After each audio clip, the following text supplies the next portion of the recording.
Haleluya, salam kemenangan iman. Berjumpa dengan saya, Gembala Sidang Gereja Kemenangan Iman Indonesia, Semarang.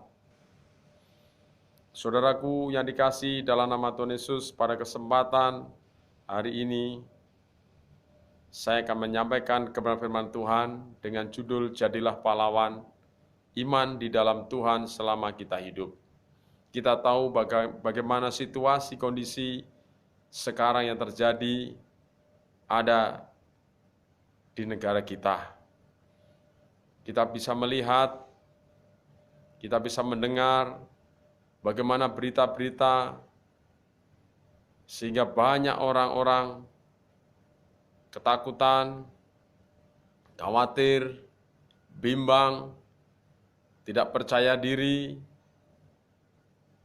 dan semuanya kita tahu ini saat ini terjadi dalam lingkungan kita. Saudaraku yang dikasihi dalam nama Tuhan Yesus, marilah saat ini agar kita tidak berlarut-larut terus-menerus kekhawatiran, kebimbangan, situasi yang begitu mencekam saat ini. Mari saat ini kita membaca firman Tuhan yang dikatakan dalam Hakim-Hakim 6 ayat 12. Malaikat Tuhan menampakkan diri kepadanya dan berfirman kepadanya, demikian, Tuhan menyertai engkau, ya pahlawan yang gagah berani. Saudaraku, biarlah firman Tuhan ini datang dalam kehidupan kita. Walaupun pada waktu itu firman Tuhan itu tertuju kepada Gideon, kita bisa belajar bagaimana Gideon pada awalnya adalah seorang pengecut, tidak berani, selalu khawatir, selalu ragu, dan selalu bertanya-tanya, mana Tuhan yang sebenarnya, mana kekuatan Tuhan yang ajaib itu, mana perlindungan Tuhan yang sebenarnya. Saudaraku, mungkin kita saat ini juga mengalami seperti itu di tengah pandemi seperti ini. Mungkin kita akan bertanya-tanya terus kapan akan selesai pandemi ini. Tetapi saudaraku, biarlah firman Tuhan ini datang di dalam kehidupan kita agar kita menjadi pahlawan yang gagah berani. Kita lepas daripada ketakutan, kita lepas daripada percaya diri, dan kita bisa mampu mengalahkan semuanya situasi yang tidak menentu ini, karena Tuhan menyertai kita. Dikatakan dalam Mazmur 37 ayat 6, Ia akan memunculkan kebenaranmu seperti terang dan hakmu seperti siang. Walaupun musuh itu selalu mendakwa, mengintimidasi dengan fakta-fakta yang dapat kita lihat dan dengan berita-berita yang kita dengar. Tetapi sepanjang saudara bertahan di dalam kebenaran firman Tuhan, saudara akan dimunculkan kebenaran itu. Sehingga saudara akan muncul menjadi pahlawan-pahlawan iman. Saudaraku, di tengah-tengah seperti ini, kita perlu Tuhan. Kita perlu penyertaannya Tuhan. Kita tidak bisa mengandalkan dengan kekuatan kita, pola pikir kita, tetapi kita perlu Tuhan. Kita ingat bagaimana Tuhan yang sudah melepaskan bangsa Israel keluar dari perbudakan Mesir. Demikian juga Tuhan sanggup melepaskan kita semuanya kalau kita terus berharap kepada Tuhan. Apalagi kita bisa berdiri sebagai pahlawan Tuhan, memiliki iman yang kokoh, memiliki iman yang teguh, karena Tuhan kita sanggup menyelesaikan segala persoalan masalah kita. Saudaraku, yang mana dengan arti yang lain bahwasanya Tuhan memihak kepada kita semuanya. Sehingga orang-orang dunia ini akan melihat terang kebenaran kita. Haleluya. Dikatakan dalam Maleakhi 3, mari kita buka dalam Maleakhi 3. Saya bacakan beginilah firman Tuhan, Maleakhi 3 ayat 18. Maka kamu akan melihat kembali perbedaan antara orang benar dan orang fasik, antara orang yang beribadah kepada Allah dan orang yang tidak beribadah kepadanya. Saudaraku, jelas dikatakan bahwasanya ada perbedaan jikalau kita beribadah kepada Tuhan, ada perbedaan jikalau kita membaca firman Tuhan, ada perbedaan kalau kita selalu berdoa kepada Tuhan, berharap kepada Tuhan. Tuhan akan membedakan itu karena Tuhan selalu menyertai kita. Orang-orang fasik itu akan terus ketakutan, terus akan ada kebimbangan. Tetapi kita, begitu kita membuka firman Tuhan, membaca firman Tuhan dan merenungkan, sehingga terang itu akan bercahaya dalam kehidupan kita, sehingga terang itu menerangi dalam kegelapan itu, sehingga rasa ketakutan kita akan sirna, akan hilang. Saudaraku yang dikasihi dalam nama Tuhan Yesus, begitu sebaliknya dengan orang yang tidak pernah beribadah, walaupun mereka mengatakan percaya dan mengimani, tetapi akan mengalami ketakutan, kekhawatiran, kesedihan, ratapan, dan keluh kesah. Tetapi orang-orang yang senantiasa beribadah dan mengandalkan Tuhan, mereka akan dipenuhkan terus dengan sukacita, diberikan ketenangan, diberikan damai sejahtera, dan selalu menatap masa depan dengan langkah yang pasti. Saudaraku, dan biarlah kita terus berjalan bersama Tuhan, karena jelas ada perbedaan. Janganlah bahwasanya firman Tuhan itu hanya sebagai logos. Jangan juga Tuhan Yesus hanya sebagai simbol saja. Dan janganlah Roh Kudus hanya sebagai kabar angin saja. Dan ini sangat mengerikan kalau sudah terjadi di dalam kehidupan anak-anak Tuhan.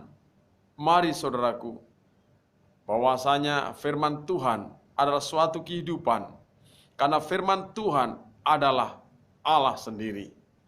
Yohanes 1 ayat 1 dikatakan, pada mulanya adalah firman, firman bersama-sama dengan Allah, dan firman adalah Allah. Saudaraku, saat ini saudaraku kita renungkan, ya bahwasanya firman Tuhan itu tidak hanya logos.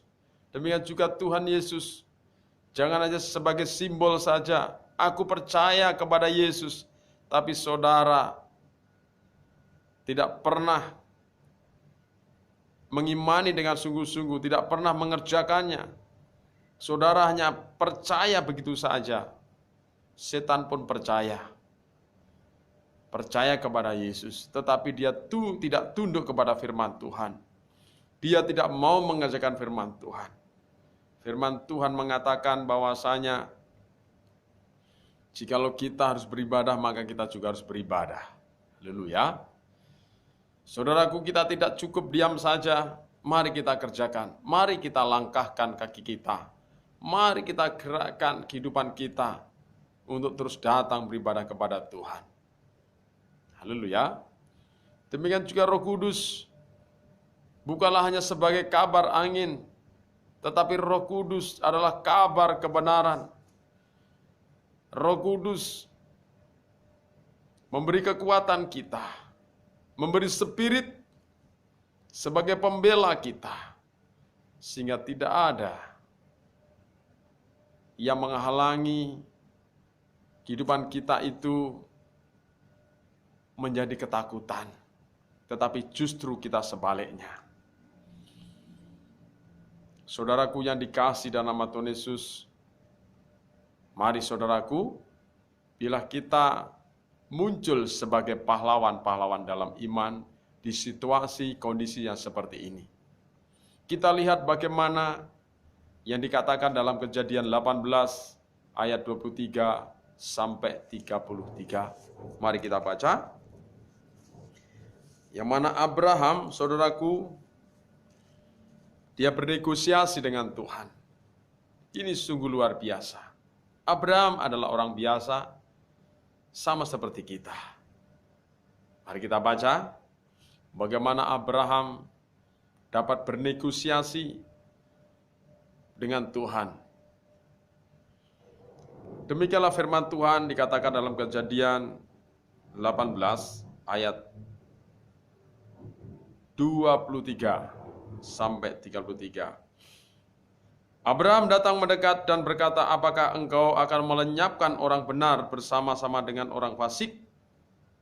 Bagaimana sekiranya ada 50 orang benar dalam kota itu, apakah engkau akan melenyapkan tempat itu dan tidakkah engkau mengampuninya karena ke-50 orang benar yang ada di dalamnya itu?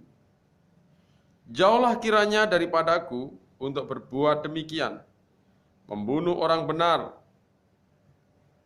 bersama-sama dengan orang fasik, sehingga orang benar itu seolah-olah sama dengan orang fasik. Jauhlah kiranya yang demikian daripadamu. Masakan hakim segenap bumi tidak menghukum dengan adil? Tuhan berfirman, jika kudapati 50 orang benar dalam kota Sodom, aku akan mengampuni seluruh tempat itu karena mereka. Abraham menyahut, sesungguhnya aku telah memberanikan diri berkata kepada Tuhan, walaupun aku debu dan abu, sekiranya kurang 5 orang dari ke-50 orang benar itu, apakah engkau akan memusnahkan seluruh kota itu? Karena yang 5 itu, firmannya, aku tidak memusnahkannya. Jika kudapati 45 di sana. Lagi Abraham melanjutkan perkataannya kepadanya, sekiranya 40 didapati di sana, firmannya, aku tidak akan berbuat demikian karena yang 40 itu. Katanya, janganlah kiranya Tuhan murka kalau aku berkata sekali lagi, sekiranya 30 didapati di sana, firmannya, aku tidak akan berbuat demikian jika aku dapati 30 di sana. Katanya, sesungguhnya aku telah memberanikan diri berkata kepada Tuhan, sekiranya 20 didapati di sana, firmannya, aku tidak akan memusnahkannya karena yang 20 itu. Katanya, janganlah kiranya Tuhan murka kalau aku berkata lagi sekali ini saja, sekiranya 10 didapati di sana, firmannya, aku tidak akan memusnahkannya karena yang 10 itu. Lalu pergilah Tuhan setelah ia selesai berfirman kepada Abraham, dan kembalilah Abraham ke tempat tinggalnya. Haleluya. Sungguh luar biasa. Ini adalah contoh Abraham, saudaraku. Dia muncul sebagai pahlawan. Pada waktu Sodom akan dihancurkan Tuhan, karena tidak ada seorang pun yang terbeban dengan Sodom. Bahkan semua penduduk Sodom terus-menerus melakukan kekejian di mata Tuhan. Saudaraku, lihat, Abraham muncul sebagai pahlawan untuk membela agar Sodom tidak dihancurkan Tuhan. Abraham menghadap Tuhan dan bernegosiasi dengan Tuhan. Kita pun bisa, saudaraku, bisa datang kepada Tuhan, bernegosiasi kepada Tuhan, agar pandemi ini segera selesai. Firman Tuhan mengatakan bahwasanya Tuhan tidak akan melenyapkan orang-orang benar. Tidak akan mencampurkan orang benar dengan orang fasik. Mari saudaraku, saudara yang percaya kepada Tuhan, yang beriman kepada Tuhan Yesus Kristus, maka kita datang kepada Tuhan dengan beriman dengan sungguh-sungguh untuk membela bangsa kita, untuk membela kota kita, dimanapun kita berada. Agar kita menjadi pahlawannya Tuhan. Haleluya. Demikian juga kita lihat bagaimana Musa dengan gagah perkasa, saudaraku, menghadap kepada Tuhan. Kita baca di dalam Keluaran, kita baca di dalam Keluaran 32 ayat 30 sampai 35. Demikian dikatakan firman Tuhan.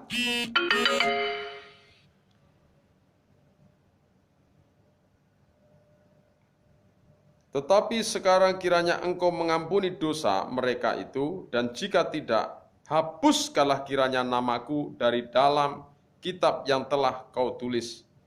Tetapi Tuhan berfirman kepada Musa, siapa yang berdosa kepadaku, nama orang itulah yang akan kuhapuskan dari dalam kitabku. Tetapi pergilah sekarang, tuntunlah bangsa itu ke tempat yang telah kusebutkan kepadamu. Akan berjalan malaikatku di depanmu, tetapi pada hari pembalasanku itu, aku akan membalaskan dosa mereka kepada mereka. Demikianlah Tuhan menulahi bangsa itu, karena mereka telah menyuruh membuat anak lembu buatan Harun itu. Saudaraku, kita lihat contoh lagi ini, yaitu Musa, saudaraku, dengan gagah perkasa dia menghadap pada Tuhan, saudaraku, dan menaruhkan keselamatannya. Saudaraku, ini luar biasa, saudaraku. Ya, ini sangat luar biasa. Seorang hamba Tuhan yang sungguh-sungguh berani, saudaraku, yang mana, saudaraku, dia menghadap kepada Tuhan. Dia katakan, saudaraku, ya, bahwasanya dikatakan ayat 33, tetapi Tuhan berfirman kepada Musa, siapa yang berdosa kepadaku, nama orang itulah yang akan kuhapuskan dari dalam kitabku. Ya, pada waktu itu Musa mengatakan, tetapi sekarang kiranya engkau mengampuni dosa mereka itu, dan jika tidak, hapuskanlah kiranya namaku dari dalam kitab yang telah kau tulis. Saudaraku, luar biasa, dia membela Tuhan, membela bangsanya, saudaraku, di hadapan Tuhan. Sebagai orang percaya, kita harus peduli buat bangsa kita harus peduli buat orang lain, buat kota kita ini, buat jiwa-jiwa, saudaraku. Haleluya. Di tengah-tengah seperti ini, saudaraku, mari, saudaraku, kita datang kepada Tuhan, kita berseru kepada Tuhan agar pandemi segera selesai. Saudaraku, kita bisa muncul sebagai pahlawan di dalam Tuhan. Mari, saudaraku, saya percaya di tengah-tengah seperti ini, saudaraku merupakan pahlawan-pahlawan di dalam Tuhan. Dan contoh lain juga, saudaraku, bagaimana Yosua dan Kaleb ketika bangsa Israel itu memberontak kepada pemimpinnya. Dikatakan dalam Bilangan 14 ayat 1-9 dikatakan, lalu segenap umat itu mengeluarkan suara nyaring dan bangsa itu menangis pada malam itu. Bersungut-sungguhlah semua orang Israel kepada Musa dan Harun, dan segenap umat itu berkata kepada mereka, sekiranya kami mati di tanah Mesir atau di padang gurun ini, mengapakah Tuhan membawa kami ke negeri ini supaya kami tewas oleh pedang dan istri serta anak-anak kami menjadi tawanan? Bukankah lebih baik kami pulang ke Mesir? Dan mereka berkata seorang kepada yang lain, baiklah, kita mengangkat seorang pemimpin lalu pulang ke Mesir. Lalu sujudlah Musa dan Harun di depan mata seluruh jemaah Israel yang berkumpul di situ. Tetapi Yosua bin Nun dan Kaleb bin Yefun, yang termasuk orang-orang yang telah mengintai negeri itu, mengoyakkan pakaiannya dan berkata kepada segenap umat Israel, negeri yang kami lalui untuk diintai itu adalah luar biasa baiknya. Jika Tuhan berkenan kepada kita, maka Ia akan membawa kita masuk ke negeri itu dan akan memberikannya kepada kita, suatu negeri yang berlimpah-limpah susu dan madunya. Saudaraku, biarlah kita seperti Yosua dan Kaleb, saudaraku, di tengah seperti ini. Jangan dengarkan berita-berita, saudaraku, ya, sehingga saudaraku, ya, mendengar berita itu membuat rasa ketakutan saudara. bahkan sampai berlebihan. Mari saudaraku, kita buka firman Tuhan, kita renungkan penyertaan Tuhan luar biasa. Muncullah saudara sebagai pahlawan-pahlawan iman di dalam Tuhan. Ada kesempatan kita saudaraku selama kita hidup. Ada kesempatan kita. Karena tidak ada saudaraku bahwasanya kesempatan setelah kita tinggalkan dunia ini. Dan kesempatan ini hanya diberikan kepada kita, orang-orang yang percaya kepada Tuhan. Karena kita sudah dipilih Tuhan. Kita adalah pilihan daripada Tuhan. Mari saudaraku, bangkitkan iman saudara, langkahkan kaki saudara untuk terus maju, untuk terus bergerak saudaraku. Karena masih banyak jiwa-jiwa yang saat ini kehilangan iman mereka. Masih banyak mereka ketakutan. Dan jangan biarkan mereka mati di dalam ketakutan. Mari kita bangun dan bangkit, karena Tuhan menyertai kita. Bangkitlah kita menjadi pahlawan-pahlawan di dalam Tuhan. Saudaraku yang di dalam nama Tuhan Yesus Kristus, ya biarlah saat ini saudaraku, kita mengandalkan Tuhan. Jangan mengandalkan pola pikir kita. Puji Tuhan, ini yang saya sampaikan kepada firman Tuhan, kiranya memberkati kita semuanya. Saat ini saya mau berdoa, mari saudaraku, agar kita bisa tenang, kita bisa memiliki kedamaian bersama dengan Tuhan. Arahkan saudaraku pandangan saudara kepada Tuhan, angkatlah tangan saudara, sama berdoa buat saudara bagi seluruh yang mendengarkan kepada firman Tuhan ini. Bapa di surga, hamba-Mu berdoa, kiranya turunlah damai sejahtera-Mu, dan kami percaya Engkau akan melepaskan rasa ketakutan, rasa kebimbangan saat ini. Munculkan Tuhan sebagai pahlawan-pahlawan yang gagah perkasa, pahlawan-pahlawan yang berani di dalam Tuhan, yang sungguh-sungguh Tuhan, agar mereka tidak ketakutan, tidak bimbang, tidak ragu. Bahkan saat ini juga Tuhan, turunlah damai sejahtera-Mu, turunlah Tuhan, karena Engkau adalah Raja damai. Terima kasih Tuhan, kami percaya Engkau sudah melawat seluruh umat-Mu, seluruh yang mengangkat tangan ini Bapa. Damai sejahtera-Mu Tuhan. Syukur apa, haleluya. Amin.